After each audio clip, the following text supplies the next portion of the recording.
Well, last month, we sat down with two pretty big names in the world of Steeler football, Art Rooney II and his brother Jim Rooney. They were here in the studio to share some stories about their dad, legendary Steelers owner Dan Rooney. Well, today we are still talking with Jim, and we may have a special guest joining us too. Jim, we're so glad to have you here. You know, you wrote this incredible book a couple of years ago, and now we have this wonderful audiobook version to go along with it. And Steelers fans are going to love this. Tell us what goes into it.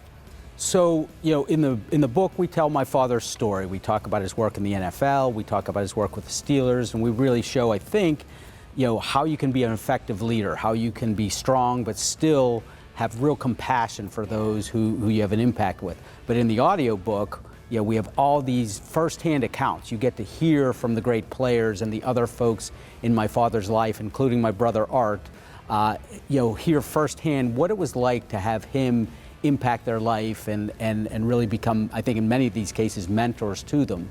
And I think we might have one guy who will talk about how my father mentored him. Yeah, in fact, let's bring in our special guest. Joining us via Zoom, yeah, you see him right back there, someone else who knows a thing or two about the life lessons from Dan Rooney, former Steelers head coach Bill Cowher. Thank you, Coach Cowher, so much for joining us. We appreciate it.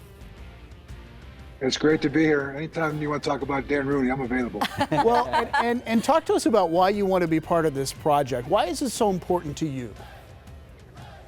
Well, you know, I mean, he influenced my life incredibly, just from the standpoint of me coming there at the age of 34 and what this Pittsburgh Steelers stood for. And I just growing up in Pittsburgh, I know the transformation during the 70s of, you know, I think everybody kind of grew by another half inch because you walked around a little bit more pride, you were a little more upright.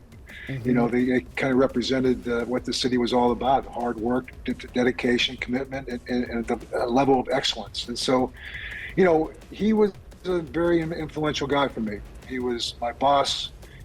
He was like a father, and he was like a friend. And so through the course of my time, 15 years there, I grew not just professionally, but I grew personally. And I think a lot had to do with the time I spent with him and his basic core values that he lived by. You know, his famous line was, I'd sit there, talk to him. I said, Dan, you know, I'm kind of thinking about making some changes. I may make a change of quarterback this week, or at the end of the season, you know, I'm thinking about changing, you know, the staff. I may have to let some people go. And all I'd say is, you know, Coach, he goes, you know who we are, just do the right thing. And I'm like, well, that didn't help at all. I think all right, do the right thing. Thanks, the right Dan. That really thing. gave me some guidance. So I would walk away, and it really was his way of saying, look at yourself. What would you do if you were that person? My dad led the charge to hire Coach Cowher. He interviews him, he goes through this thing, and all of us are wondering, is this going to take us in the right direction or not?